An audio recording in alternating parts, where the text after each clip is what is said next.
Dipersilakan Yang Berhormat Tenggara. Bismillahirrahmanirrahim. Terima kasih Datuk Pengerusi. Saya mulakan dengan butiran 05004 bahagian kebajikan pelajar luar negara dari 7.6 juta turun ke 3.2 juta, hampir separuh. Butiran 010200 pendidikan tinggi dari 91 juta naik ke 92 juta. Saya pagi tadi sebelum ke sidang ni, isteri saya mesej saya lah. Cikgu Rafika Awan ini dia bagi satu mesej daripada TikTok lah, daripada seorang pelajar University of Manchester, Aisyah Sophie, berkaitan dengan program Nottingham Malaysian Games, anjuran Nottingham Malaysian Society bersama dengan pihak KPT lah. Jadi saya memulakannya dengan menyokong apa yang disebut oleh adik Aisyah Sophie ini, bahawa perkara-perkara seperti after party selepas kejayaan penganjuran program sukan berkenaan, kemudian ada after party, tidaklah seharusnya disambut ataupun dibudayakan dalam kalangan pelajar kita di luar negara. Dan apa yang disebut benda yang tidak bermanfaat, benda yang tidak elok, kalau tak pernah buat, jangan mula buat, adalah satu perkara yang baiklah. Dan saya memuji MARA dan JPA yang telah memberi pendanaan kepada pelajar kita di luar negara ini dengan memberi teguran yang keras supaya tidak terlibat dengan nasihat-nasihat negatif inilah. Dan saya berharap tindakan-tindakan tertentu dikenakan kepada pelajar kita yang terlibat dengan perkara-perkara negatif di luar negara supaya menjadi pengajaran bukan sahaja pada masa ini tetapi pada masa-masa yang mendatang. Keduanya ada berkaitan dengan butiran 020000 pendidikan tinggi 7.5 kepada 7.6 bilion, butiran 0400100 pendidikan dan latihan teknikal dan vocational TVET dari 1.4 bilion naik ke 1.48 bilion. Saya ucap syabas dan tahniah kepada KPT kerana telah berjaya melahirkan 256,901 graduan TVET sejak 2018 sehingga 2023. Dan saya juga ingin berkongsi di sini bahawa pada Ahad yang lalu saya bersama 23 pelajar PISAS Politeknik Sultan Azlan Shah Tanjung Malim menghantar pelajar-pelajar ini ke Kunming, China untuk mengikuti program 2 minggu di sana bersama dengan Belia Mahir.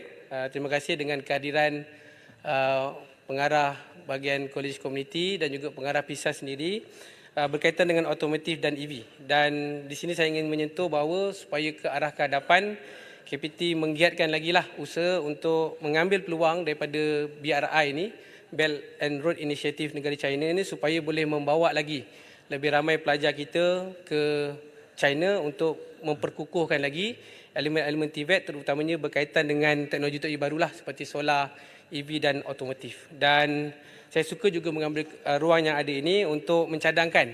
Kita dah ada pengurusi TVET, which is Yang Amat Berhormat Timbalan Perdana Menteri. Kita juga ada sekretariatnya, Kementerian Sumber Manusia. Jadi saya rasa dengan peruntukan sebanyak 1.48 bilion ini dan 14 hub TVET sedia ada yang telah dipersetujukan untuk diperteruskan sebagaimana yang saya bawa ke dalam kamar khas. KPT daripada 14 ni ada 8. Ada 8 hub TVET nasional ni di bawah urusan KPT lah. Dan kalau tengok daripada segi bajet tu, daripada 6.8 bilion keseluruhan untuk TVET, 1.48 bilion daripada KPT saja. Jadi saya nak mencadangkan supaya Kementerian Pendidikan Tinggi ini jadi timbalan lah kepada urusan TVET, kerana di China baru-baru ni pun saya sebut cabaran Malaysia adalah untuk menyelaras 12 kementerian berkaitan TVET. Jadi kalau ada pengurusi, ada timbalan dan ada seterusnya, mungkin TVET di negara kita akan berjalan dengan lebih baik. Ketiganya adalah butiran 0400100 berkaitan dengan pendidikan politeknik dan kolej komuniti. Saya ucap terima kasihlah kepada Yang Berhormat Menteri lantik saya jadi penasihat kolej komuniti dekat tempat saya Tenggara. Cuma saya nak maklumkan di sini adalah berkaitan dengan program pembelajaran sepanjang hayat PSH yang dinyatakan sebelum ini dalam ucapan belanjawan ada 5 juta. Jadi saya kira-kira 5 juta daripada 1.48 bilion ni adalah 0.34%.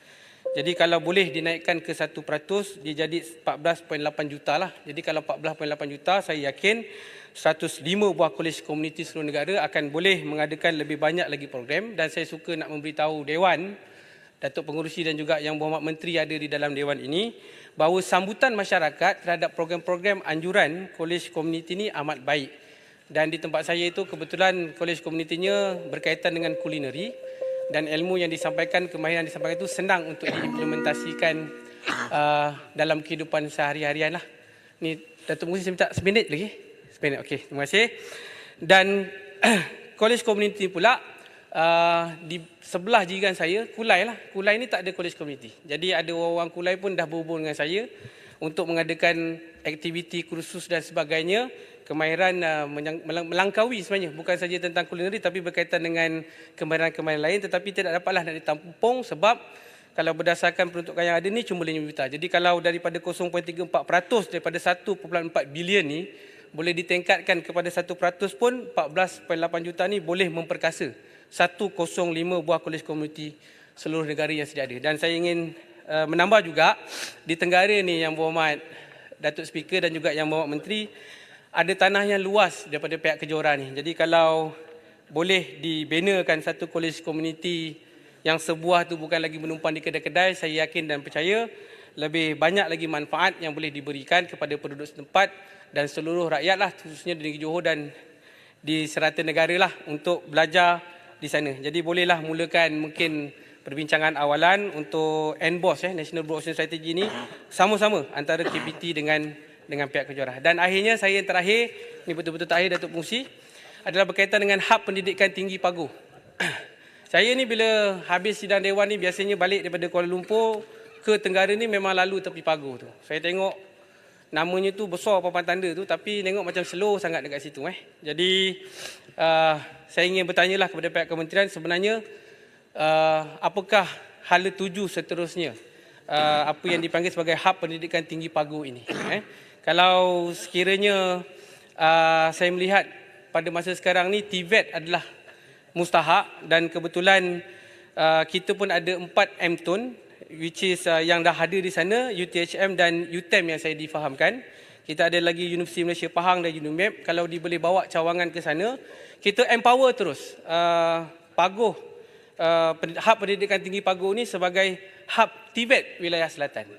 Jadi bukanlah maknanya kita nak buang nama Paguh tu, tetapi tanggungjawab selatan itu lebih besar dan tuan rumahnya adalah Paguh. Saya rasa dia akan memberi banyak faedah lagi kepada negara dan sesuailah dengan kedudukan geografi Paguh itu dan negeri Johor itu yang berjiran pula dengan Singapura, dan kita nak mara ke hadapan dengan berbagai teknologi renewable energy, kita nak solar, kita ada EV, banyak yang kita berbahaskan di sini kalangan ahli-ahli parlimen yang lain. Jadi saya rasa kalau pihak KPT boleh merangka strategi ataupun mungkin dah ada, ataupun saya ingin bertanya ada tak apa-apa perancangan untuk memperkuat dan memperkasa menghak upaya hab pendidikan tinggi Paguh ini, mungkin boleh kita hala tujukan hab ini kepada mewujudkan apa yang kita panggil sebagai Southern TVET City lah di Paguh supaya boleh memberi banyak lagi faedah kepada rakyat dan negara. Itu saja Datuk Pengurusi. Terima kasih. Terima kasih Yang Berhormat Tenggara.